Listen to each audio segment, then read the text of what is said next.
তাহলে জুলুমের সাথে কি মুমিনের কোনো সম্পর্ক থাকতে পারে? পারে না। এবং আল্লাহ তাআলা কখনো কোনো বান্দার উপর জুলুম করেন না। ওয়া আন্নাল্লাহা লাইসা বিযাল্লামিন লিল আবিদ, তিনি তার বান্দার উপর জুলুম করেন না।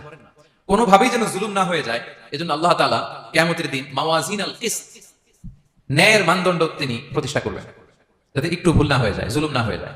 আমরা মাঝে মাঝে যে দোকান থেকে বস্তায় বস্তায় চাল নিয়ে আসি না, চাল দেখা যাবে যে 1 মণ চাল হয়তো সামান্য একটু কম হতে পারে, সামান্য একটু বেশি হতে পারে, এরকম হয় না?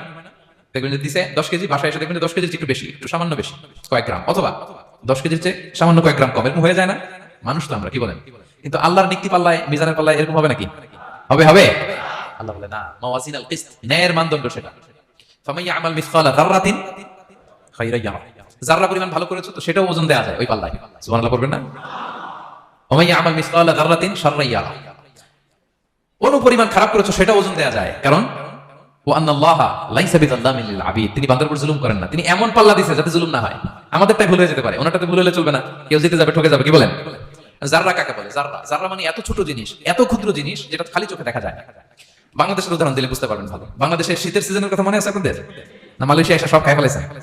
হ্যাঁ, মালয়েশিয়া তো সারা বছর গরম, সারা বছর বৃষ্টি, শীত হয় না তো। বাংলাদেশের শীতের সিজনে টিনের ঘর যাদের থাকে, মনে আছে কিনা জানি না আপনাদের, ওই টিনের চালে যদি ছিদ্র থাকে, শীতের দিন টিনের চালে যদি ছিদ্র থাকে, তাহলে মাঝে মাঝে দেখবেন ওই চিকন ছিদ্রটা দিয়ে সূর্যের একটা আলো ঘরের ভিতরে ঢুকে, মনে পড়ে? টিনের চালে ছিদ্র, চিকন এই ছিদ্রটা দিয়ে সূর্যের একটা চিকন রশ্মি নিচে পড়ে। তো ওইটার কাছে গেলে দেখা যায় ওই আলোটার মধ্যে পাতলা কি যেন ধুলাবালি উঠতেছে, এটা অন্য জায়গায় দেখা যায়, এমনি দেখা যায় না, কিন্তু ওইটার কাছে গেলে দেখা যায় এই আলোটা যেই বরাবর আসছে, এইখানে কিছু ক্ষুদ্র ছোট ধূলিকণা, ডাস্ট ঘুরে বেড়ায়। আল্লাহ বলে এইটার নাম হচ্ছে যাররা।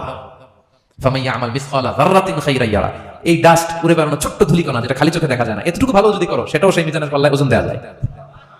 এতটুকু খারাপও যদি করো সেটাও সেই মিজানের পাল্লায় ওজন দেওয়া যায়। আল্লাহু আকবার। তিনি তার বান্দার উপর জুলুম করেন না। জুলুম তিনি নিজের উপর হারাম করেছেন, আমাদের জন্য